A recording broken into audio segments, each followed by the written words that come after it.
Oh, hey, it's Cubung TV. This is English Story Time.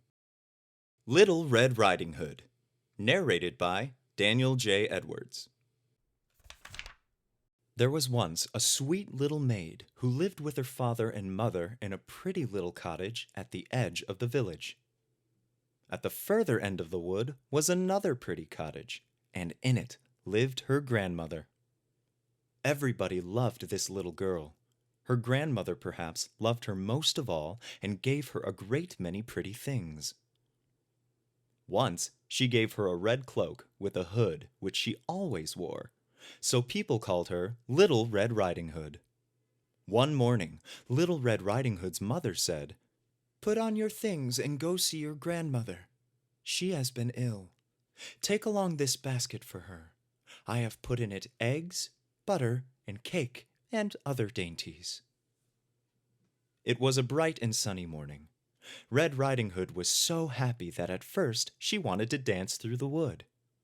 All around her grew pretty wild flowers, which she loved so well, and she stopped to pick a bunch for her grandmother. Little Red Riding Hood wandered from her path and was stooping to pick a flower, when from behind her a gruff voice said, "Good morning, Little Red Riding Hood." Little Red Riding Hood turned around and saw a great big wolf. But Little Red Riding Hood did not know what a wicked beast the wolf was, so she was not afraid. "What have you in that basket, Little Red Riding Hood?" "Eggs and butter and cake, Mr. Wolf." "Where are you going with them, Little Red Riding Hood?"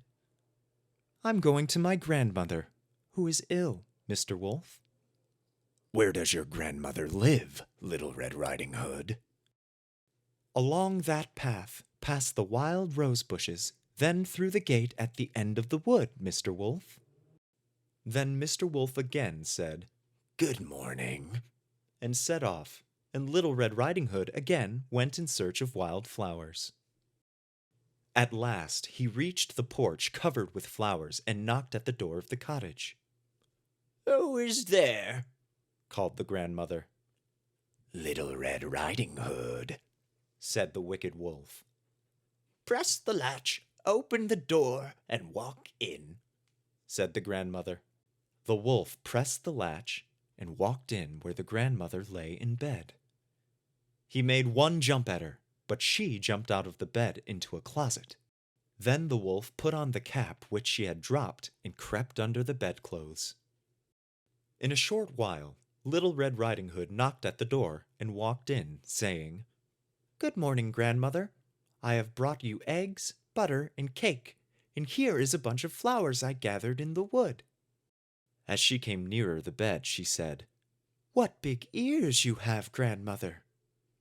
"All the better to hear you with, my dear."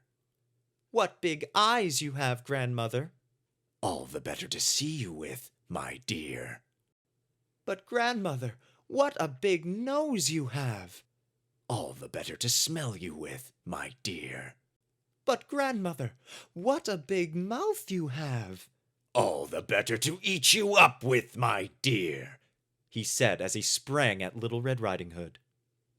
Just at that moment, Little Red Riding Hood's father was passing the cottage and heard her scream. He rushed in and with his axe chopped off Mr. Wolf's head. Everybody was happy that Little Red Riding Hood had escaped the wolf. Then Little Red Riding Hood's father carried her home, and they lived happily ever after. The end.